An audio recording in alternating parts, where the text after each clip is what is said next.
Thanks. Natural gas futures declined today, heading for their biggest weekly drop since May, mainly on economic concerns. Evan Smith is a portfolio manager for U.S. Global Investors, and he is negative on natural gas in the near term. He joins me now from San Antonio, Texas, with his outlook. Evan, welcome to Bloomberg News.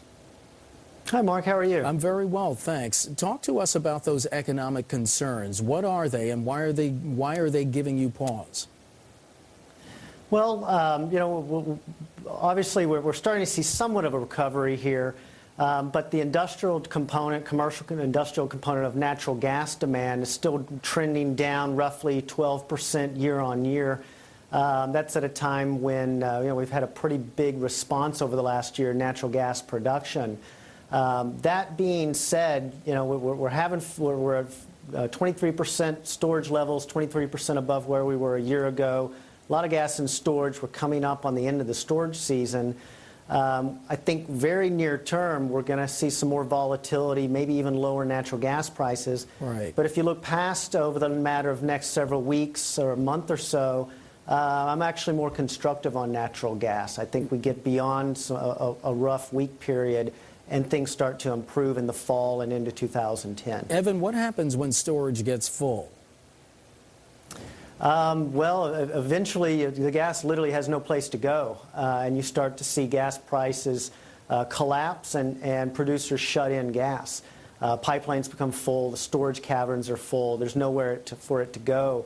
And the further you are away from the main trading hub or East Coast where most of the storage and demand is, the lower the prices go. Right. We've seen in the past, usually in August, September timeframe, you'll see gas perhaps collapse when storage is full to under $1 or closer to zero in the Rockies, where there's literally no demand and no place to move and store the gas. Evan, what are some of the short-term pressures that could make the price here, energy prices, fluctuate?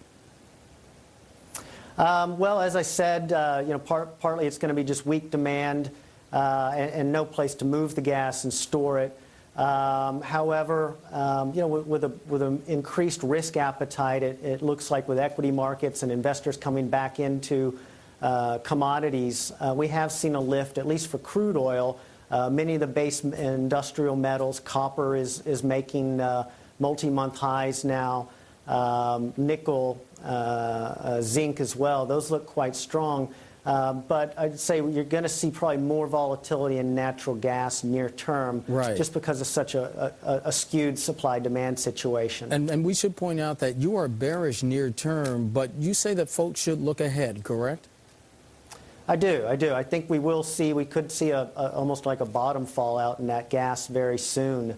And we might be forming a bottom very soon, but it could be volatile. August, September historically are the most volatile months for the price of natural gas. But you tend to see a low, and that just has to do with the seasonality of natural gas and the upcoming winter. It's winter demand, heating demand that really drives gas.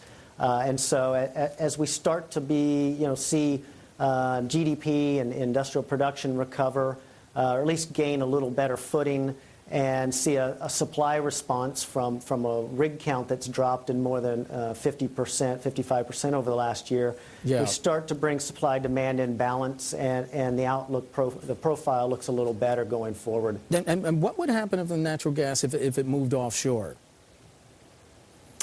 Offshore.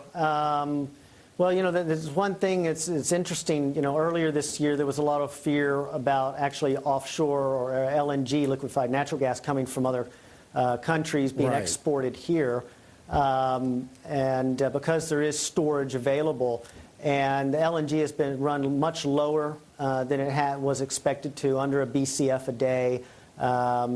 We still have weak natural gas prices, but that has not been as big a threat.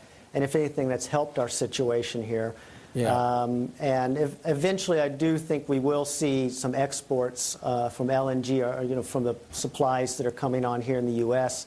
to offshore, foreign, emerging market type locations. Evan Smith, co-manager of Global Resources Fund, joining us this afternoon from San Antonio, Texas. Evan, thanks.